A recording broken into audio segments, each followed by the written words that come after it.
guys! So, by the way guys, first of all, magpapakilala muna ako. My name is Jeremy De Leon and welcome to my channel. So yun guys, kung bago lang po kayo sa channel ko, please click subscribe and click notification bell para po updated po kayo sa mga bago nating video and story.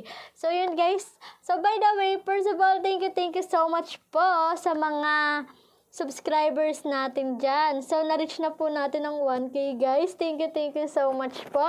And, thank you pa nga sa mga supporters ko. Yan, maraming salamat po.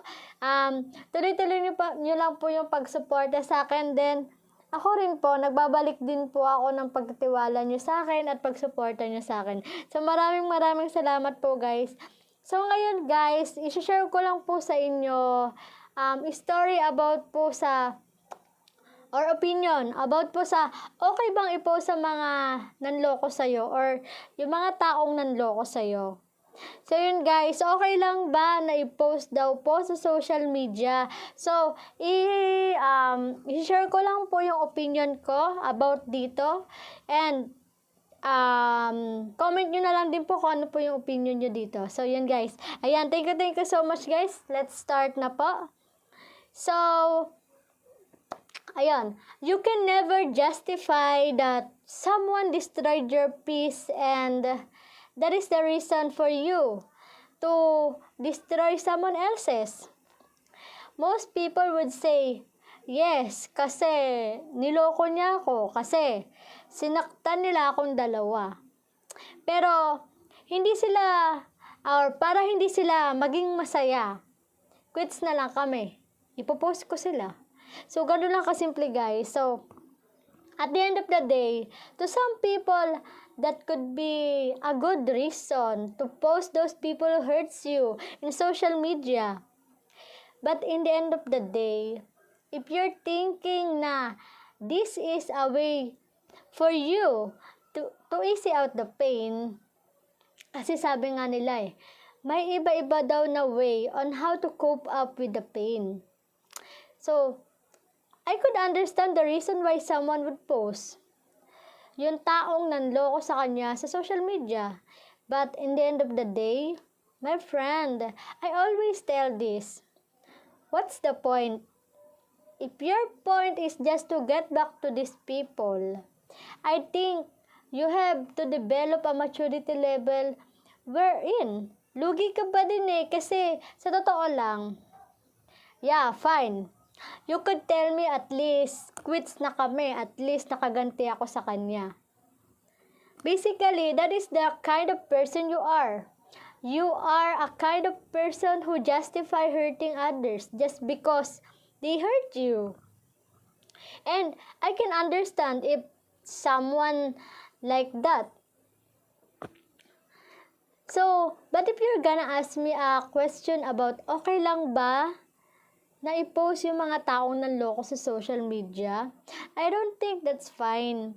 And if you're gonna think and tell me that somehow just because this person hurts me, sinaktan yung babae, that's her own justification of destroying someone else's happiness and peace as well. Most of the people we meet are small people because not everybody can afford to become a bigger person always. And the main reaction if someone hurt you is to fight back. Hurt them back. And that's give me an idea of what type of individual you are honestly. Sabi nga nila, diba? You can always say someone character on how they react to the waiter or how they speak with janitor. At the end of the day, someone's character can also be measured if you put them under pressure, if you put them adversity, and social media is actually not excuse for us to justify berating someone else's. And by all means, my friend, this is not me trying to justify the hurt of a person that got cheated on you. Okay, I understand, mahirap, masakit, at hindi dapat yun ginawa sa'yo eh. Pero there will always be proper ways for you to somehow get the justice that you want. If your point is just to get back to these people, means that you're the type of individual I don't want to associate myself from. They justify their own happiness. They justify the revenge, the action of hurting someone just because someone hurts them. My friend, you can do whatever it is that you want to do. But at the end of the day, I have an opinion, and I know that I have a point on whatever it is that I'm telling to you. Right now, if ever someone cheats on you and that you post them on social media, pero I would understand why would you post them. In the end of the day, that's judgmental to the kind of happiness you want. Kasi parang binibigyan mo pa ng chance yung taong sirain ka pagkatapos kanyang sirain. Bakit? Kasi nahihirapan ka na nga mag-move on eh, sa sakit na ginawa niya. Dadagdagan mo pa ng problema just to seek or express the way how you feel on social media. Yes, it's a way for us to cope up, totally understood, but not every means of coping up is right. There's healthy ways. You have to check the long-term effect of this with all the people that I know who did this. And that specific, they might say yes or says they did the right thing at that specific time. But let wisdom grow into you. Let humanity tells you how other human beings are not capable on hurting your feelings. Down the line, you will tell and look back on the things that you did. You will always tell yourself, my friend, that you wish didn't do it. And instead of you removing yourself from the situation, trying your decision, moving fast through this hurt, hindi nangyayari. Bakit? Kasi there's a lot of people na nakikisawsaw. There's a lot of people who also downplays your hurt. There's a lot of people who would look as if they would support you. Pero at the end of the day, is it really gonna be helpful to you for moving forward?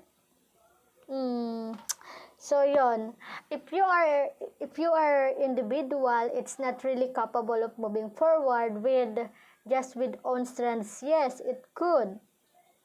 It's a sign of weakness. Is it really worth your time? I'm telling you, my friend, those people who did wrong to you, karma has its address. Part of the reason when most people do this is because they cannot accept the fact of what happened.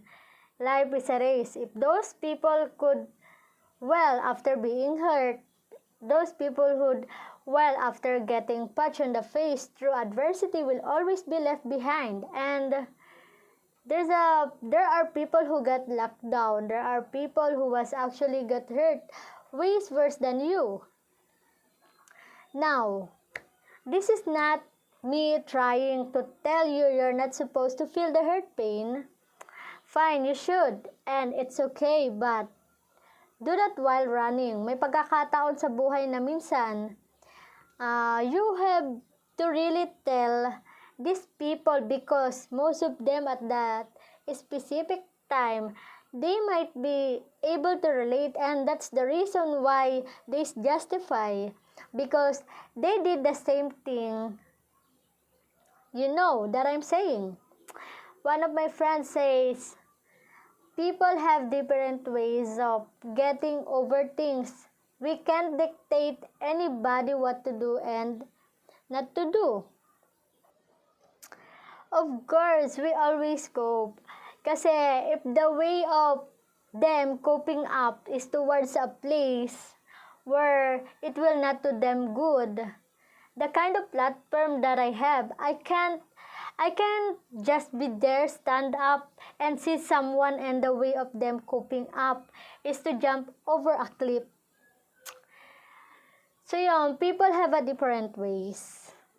That person might think that is his way of coping up, but me, as an individual, who knows that this is not really the right way?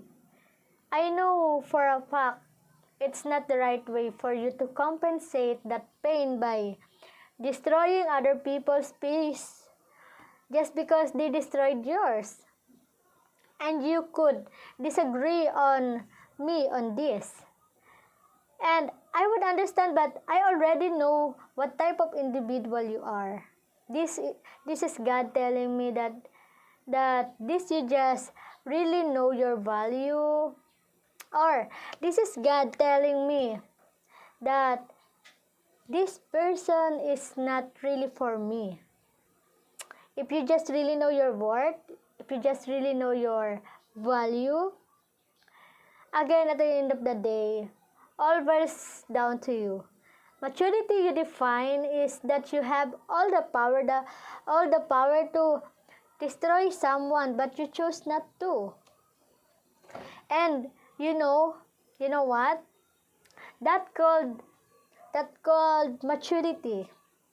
So, ito ang gusto kong sabihin sa inyo. We measure someone's character na how they cope up the adversity. Naiintindihan ko na nasaktan ka. Naiintindihan ko na nahihirapan ka. Kasi, sinaktan ka ng taong hindi ka naman dapat sinaktan. And you have all the means to destroy that person back. And most people choose to. Pero at the end of the day, that's the reason why somehow the world is not changing the way how we want to be. Because when we are given a chance to do something better to become the bigger person, we don't. We just take the easy way. And that is hurt other people. Just because they hurt us. Did I do that before? Or did I hurt someone just because they hurt me? Of course I did. Hindi naman ako perfectong tao eh. Pero, I want everybody to understand that everything that you do start with awareness. And this is me trying to aware and trying to apply the things that I'm telling you right now. And I have a platform and I want to use this to at least help you. At least help you not make the same mistakes that other people did, and somehow having an opportunity in my own way to change the world. I'm giving you understanding to that becoming the bigger person always can make a difference. Saka, minsan kasi kaya ka nasasaktan dahil dun sa taong nanloko sa'yo. It's not really because you lost them. Somehow, maybe the foundation of self-love was not there. Like you. So, that the person has been cheating on you 5 times already, you brought it into yourself in a sense that you have to be accountable with that pain. Kasi alam mo na eh, ilang beses ka nang niloko, 6 na beses, ganun. Accountable for that pain. At the end of the day, hindi kasi pwedeng wala kang kasalanan. Meron. Because if you're gonna ask me everything of this that is happening, roller coaster ride of emotion that you have right now could have been prevented if this person cheated on you the second time and the third time. You said no. All of this would not stop cause and effect all of us around and somehow cry over. The the effect of the things, pero most of the time, we don't realize na minsan tayo din pala yung may dahilan kung bakit nangyayari yon. So yun guys, and I want you to realize, take down and understand and put it in your soul and in your mind that somehow you have to be accountable, and that person who you think na kinuha niya yung mahal mo, tinulungan ka pa nga nung taong yun eh. Bakit? It's just about your frame your mind into things. Real talk. Always very difficult to become the bigger person, but I hope we all strive to be the best version of us, because the social media right now is already part of our backyard. That's just it. You're posting all of those things, activity, all of those. You have right because that's your backyard, but the question, is it right? Is it the right way of coping up? If you want it, is it? Yes. All the best for you. All the best for you, my friend. I just really know and understand the type of values you're working around your life. And I don't judge you for that. Just that I have a very different understanding on how to become a better human being. Maybe that's your way. And I have mine. This is my point.